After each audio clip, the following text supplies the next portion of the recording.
আপনারা দেখেছেন পার্লামেন্টে দেশের অন্যতম প্রতিষ্ঠাতা আলেম আল্লামা মামুনুল হককে নিয়ে যেই ধরনের আওয়ামী লীগ কুরুচিপূর্ণ মন্তব্য করেছিল, তেমনি ভাবে বিএনপি সরকার আওয়ামী লীগের পথ ধরে একই কুরুচিপূর্ণ মন্তব্যের তারা আশ্রয় নিয়েছে।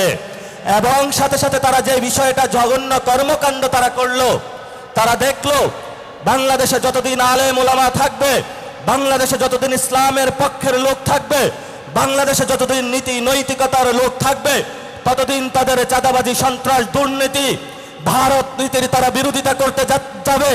এই জন্য তারা বাংলাদেশের বাংলা পক্ষের শক্তিতে নিবৃত্ত করার জন্য ক্যারেক্টারের আশ্রয় নিয়েছে। যেই পথে তারা আশ্রয় নিয়েছে এই পথটা ছিল শেখ হাসিনার।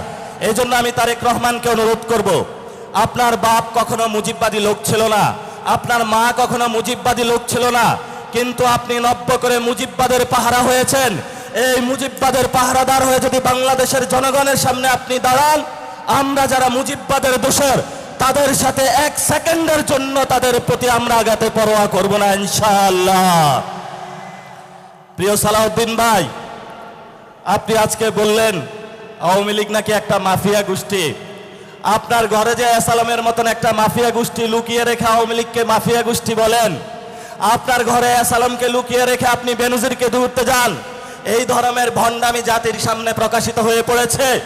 এবং আপনি সংবিধানের আশ্রয় নিয়ে বাংলাদেশের জনগণকে বোকা বানানোর যে প্রচেষ্টা নিয়েছিলেন, সেটা আমরা হাতে কলমে দেখিয়েছি যে আপনি আবু জাহেলের মতন সংবিধানের আশ্রয় নিয়ে বাংলাদেশের মুক্তিকামী জনতার যে ঐতিহাসিক লড়াই, সেই লড়াইকে আপনি অস্বীকার করেছেন।